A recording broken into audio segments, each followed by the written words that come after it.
Thanks very much for staying with us. Time now for Eye on Africa with me, Georgia Calvin-Smith.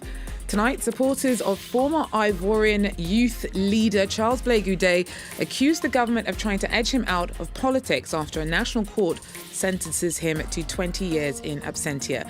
Blé Goudé has been convicted of murder, rape and torture over his role in post-electoral violence in 2010 and 11, even though the International Criminal Court acquitted him on similar charges earlier this year.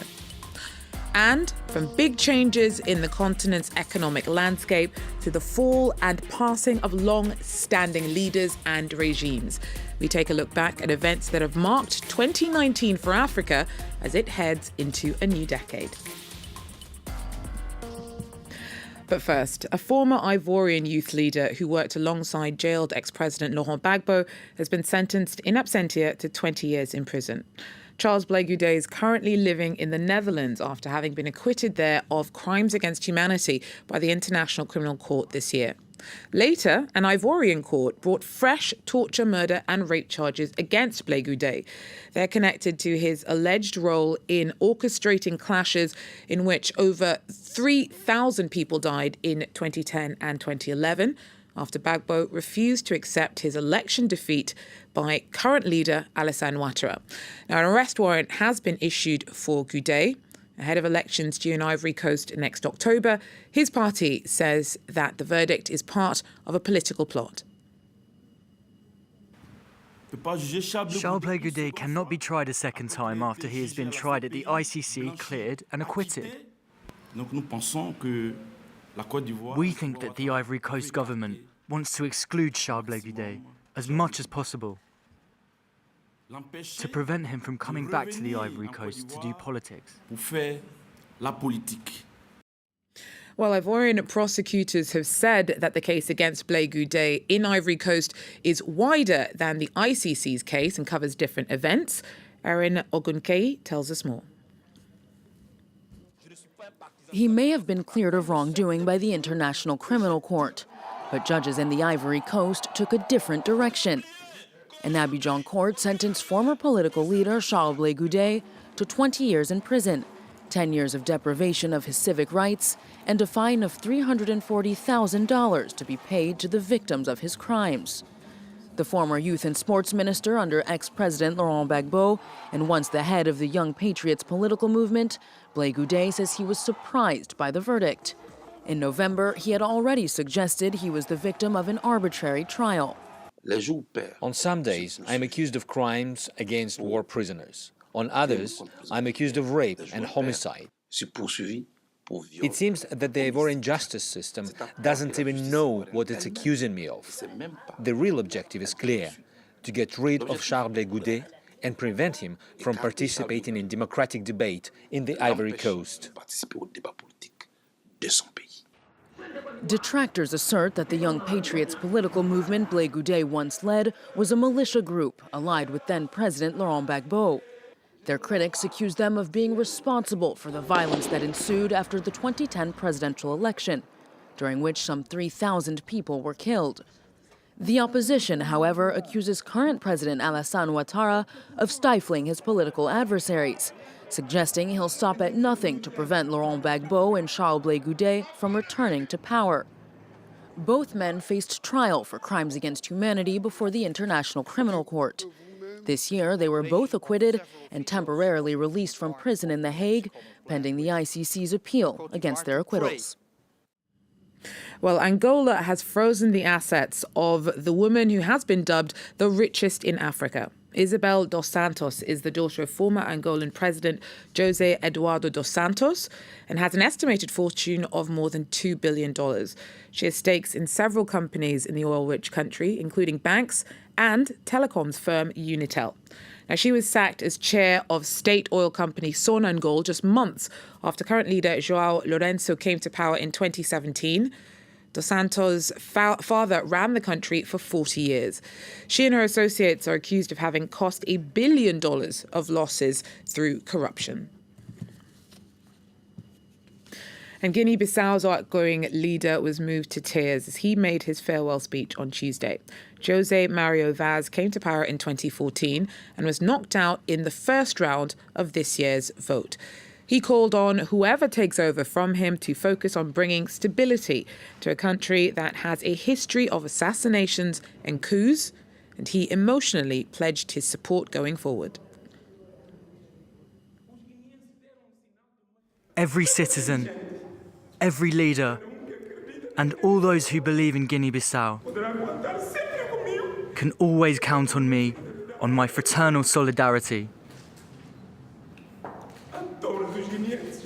I wish all Guineans a happy new year. Long live Guinea-Bissau.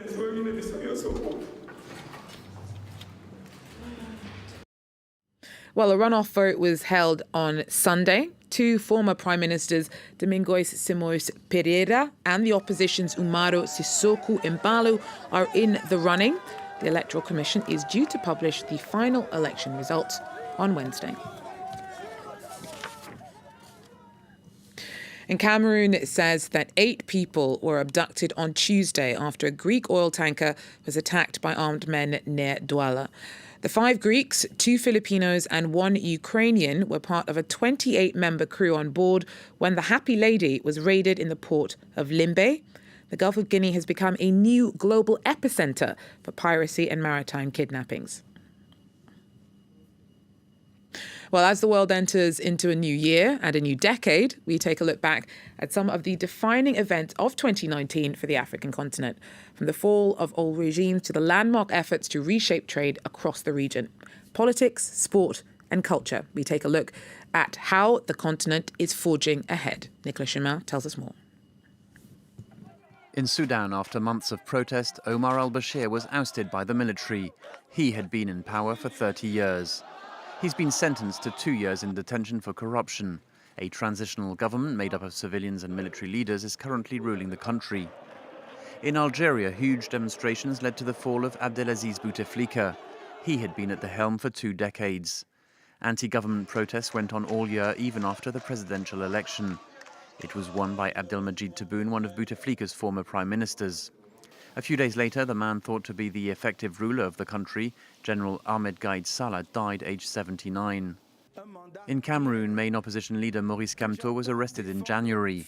He was released 10 months later. The government organized a national dialogue to try and ease tensions in the English-speaking regions.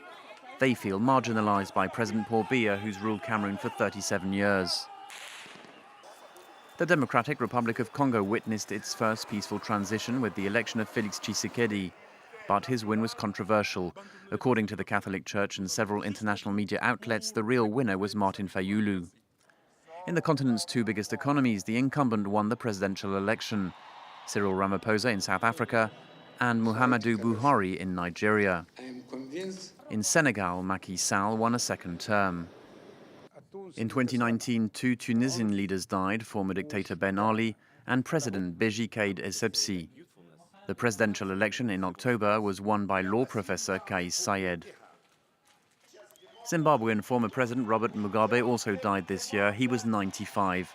He was a famous freedom fighter, but gradually became an authoritarian ruler who stayed in power for nearly 4 decades. In The Hague, the International Criminal Court acquitted former Ivorian President Laurent Gbagbo. The prosecutor appealed, and Gbagbo is currently living in Belgium. In the Sahel region, jihadist attacks were carried out throughout the year. 3 countries especially were targeted: Burkina Faso, Mali and Niger. According to the UN, nearly 1,500 civilians were killed in terrorist attacks in Mali and Burkina Faso this year. The Nobel Peace Prize was awarded to Ethiopian Prime Minister Abiy Ahmed. He made peace with Eritrea and released thousands of political prisoners in his country, where inter-ethnic tensions remain. The African Continental Free Trade Area was launched. All African countries except Eritrea have joined the trade bloc, but its implementation could take some time.